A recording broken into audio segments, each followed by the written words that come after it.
여러분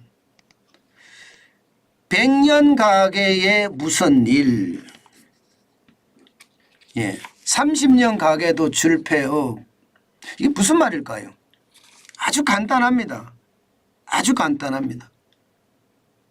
이겁니다.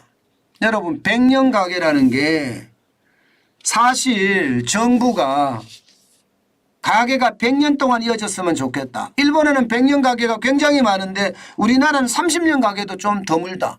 바로 이 어떤 전통에 대한 DNA를 심어 놓자. 그래서 100년 가게로 지정이 되면 뭐 자금도 주고 홍보도 해주고 오래 지속 가능하게 할 수 있게끔 하겠다는 게 정부의 의지입니다. 또 100년 가게는 그만큼 오랫동안 사업을 해왔기 때문에 잘 무너지지 않는다도 핵심이에요. 그런데 이 가게들이 무너지고 있어요. 100년 가게가. 와, 올해 상반기만 5곳이 폐업했습니다. 5곳이. 지금 보시면 말입니다. 2018년에 한 곳이었거든요. 2019년에 폐업하지 않았습니다. 2020년 3곳, 2021년 3곳, 2022년 6곳, 2023년 5곳인데 원래 이대로 가면 10곳이 넘겠죠. 이대로 가면 일반적으로 흐름을 따라가거든요. 저는 이것을 보면서요. 이야 100년 가게도 망해? 아니 적어도 30년 이상 가게를 해왔는데 이런 가게가 망하다니 이게 말이 돼? 이렇게 이야기하는 사람 진짜 많습니다. 실제 말입니다. 강북구 수유동에 신흥마트라고 있습니다. 신흥마트. 이 신흥마트는요 30년간 운영을 했고요. 100년 가게로 지정이 됐습니다. 마트인데 나름대로 30년 운영했으면 그 가게를 운영하는 노하우부터 시작을 해서요. 가게를 운영하는 원칙까지 아주 똑부러진다는 이야기예요. 그런데 이 가게 망했습니다. 문을 닫았습니다. 문을 닫았어요. 그러니까 이렇게 쭉쭉 닫는 가게들이 많아진다는 거예요. 현재 전국의 100년 가게 수는 1346개입니다. 지금까지 망한 게 벌써 18개가 넘나요? 18개가 넘죠. 18개죠. 이렇게 망하면 앞으로 저는 감당하지 못할 거라고 생각을 해요. 그런데 중요한 거 왜 망했느냐를 찾아보면 말입니다. 왜 망했냐를 찾아보면 우리 자영업자나 소상공인 100년 가게나 100년 소공인들이 어떻게 살아남을지 아니면 다시 이렇게 줄줄이 폐업을 할지 저는 구분이 된다고 생각을 합니다. 근데 참 참혹한 상황이에요. 왜? 여러분 이거 한번 보세요. 100년 가게나 100년 소공인이 폐업하는 원인이 첫 번째가 원가 상승입니다. 인플레이션이라는 게 인플레이션. 인플레이션 때문에 남는 게 없다는 거예요. 이것도 작년에 조사를 했는데 2215개사를 대상으로 조사를 했습니다. 그렇게 조사를 해봤더니 70.2%가 원가 상승해서 못 살겠다예요. 원가 상승해서 못 살겠다. 인플레이션 때문에 죽겠다는 이야기잖아요. 여기에다가 매출 감소도 48.4%입니다.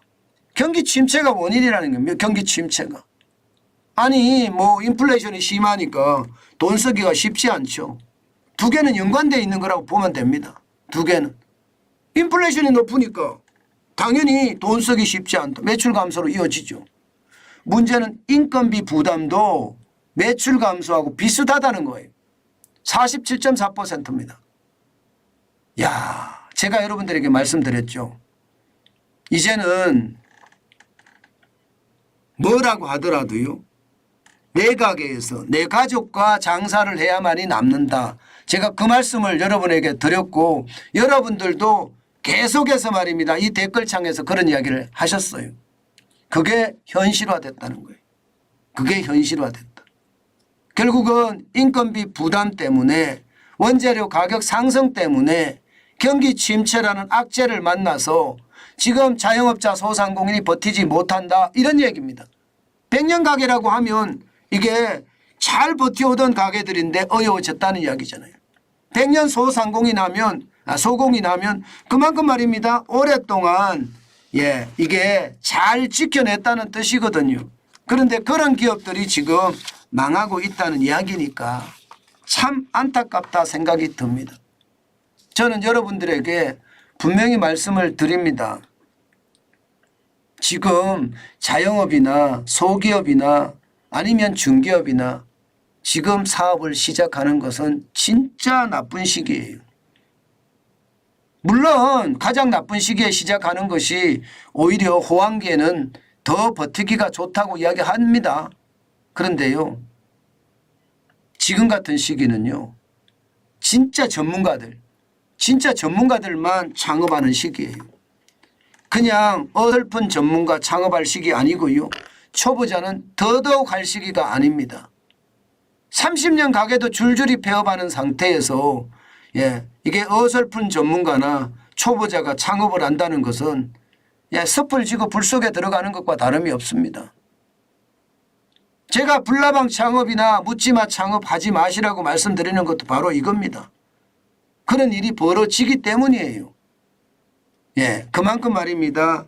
최악의 상태로 몰려간다. 저는 그렇게 생각합니다.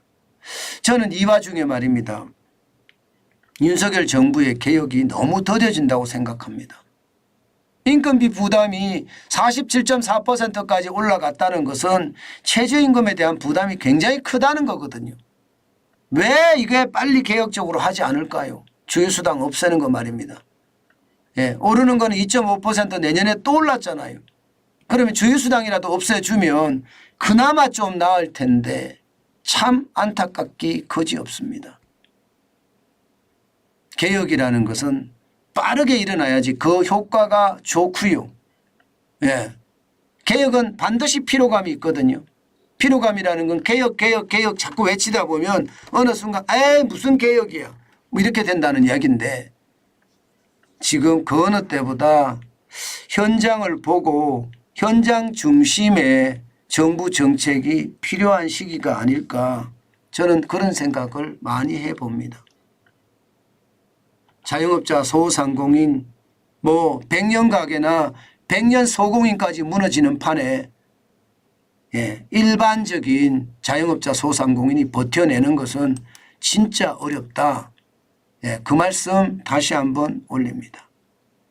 오늘은 창업을 하지 마시라는 이야기, 그리고 내가 전문가가 될 때까지, 진짜 전문가가 될 때까지 공부하고 현장 학습하고 남의 밑에 가서 일도 해보고, 이게 현장 학습이거든요. 그게 중요하다는 말씀 다시 한번 올립니다.